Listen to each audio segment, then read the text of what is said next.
एक ऐसी शख्सियत जिसे देखकर लोग ये तय करते थे कि किस शेयर में पैसा लगाएं और किस शेयर से निकालें। उन्हें बिग बुल कहा जाता था, भारत का वॉरेन बफे कहा जाता था।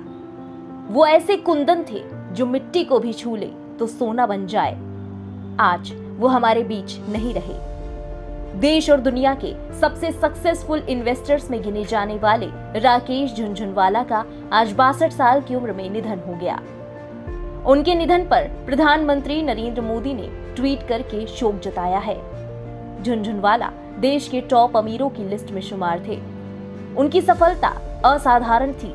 उनके निधन की खबर से सभी सकते में हैं। शेयर बाजार में कामयाबी का झंडा गाड़ने वाले झुनझुनवाला ने हाल ही में अपनी एयरलाइन अकासा एयर शुरू की थी। दिलचस्प बात यह है कि टाटा ग्रुप के ही एक शेयर ने राकेश झुनझुनवाला की किस्मत बदली थी, लेकिन एविएशन सेक्टर में कदम रखकर वो उसी टाटा ग्रुप को टक्कर दे रहे थे। टाटा ग्रुप ने हाल ही में एयर इंडिया को खरीदा है। इससे पहले भी कंपनी के पास 2 एयरलाइन एयर एशिया और विस्तारा है।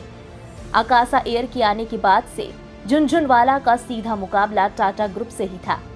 राकेश झुनझुनवाला का जन्म 5 जुलाई 1960 को मुंबई में हुआ था। उनके पिता इनकम टैक्स डिपार्टमेंट में अधिकारी थे और शेयर मार्केट में निवेश किया करते थे।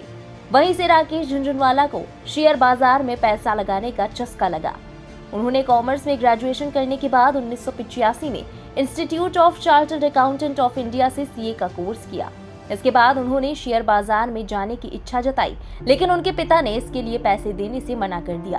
उन्होंने कहा कि पहले खुद पैसे कमाओ और फिर शेयर बाजार में उतरो।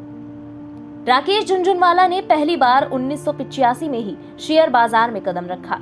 उन्होंने 5,000 रुपए का इन्वेस्टमेंट किया और 1986 में अपना पहला मुनाफा कमाया। उन्होंने टाटा टी के शेयर 43 रुपए के भाव पर खरीदे और 3 महीने बाद 143 रुपए प्रति शेयर के भाव से बेच दिए। इसके बाद उन्होंने पीछे मुड़कर नहीं देखा। साल 1986 से 1989 के बीच उन्होंने 2 से 2.5 करोड़ रुपए का मुनाफा कमाया। इसके बाद सेसा स्टारलिस्ट कंपनी के 1 करोड़ रुपए के 4 लाख शेयर खरीदे और इस निवेश में मोटा मुनाफा कमाया। आज उनकी नेटवर्थ तकरीबन 40,000 करोड़ रुपए की थी। उनका जादुई हाथ जिस शेयर पर पड़ जाता था वो रातों रात बुलंदियों पर पहुंच जाता था। यही कारण है कि उनकी हर चाल पर निवेशकों की नजर रहती थी। शेयर्स को चुनने में उनकी पैनी नजर बेजोड़ थी। जब उन्होंने निवेश की शुरुआत की थी तभी से ये बात सच साबित होने लगी थी। इसी के चलते राकेश झुनझुनवाला भारत के वॉरेन बफे के नाम से मशहूर हो गए। उनके पोर्टफोलियो में कई कंपनियों के शेयर शामिल थे।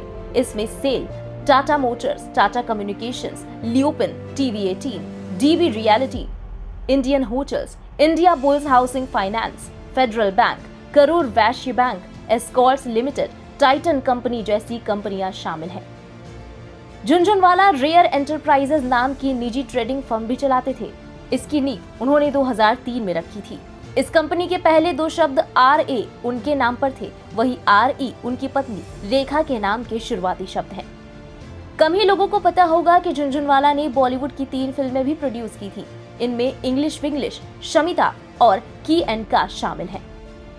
राकेश झुनझुनवाला ने कैसे महज 5,000 रुपए से शेयर मार्केट में कदम रखा और उसके बाद जो कुछ हुआ वो किसी सुनहरे सपने की तरह था।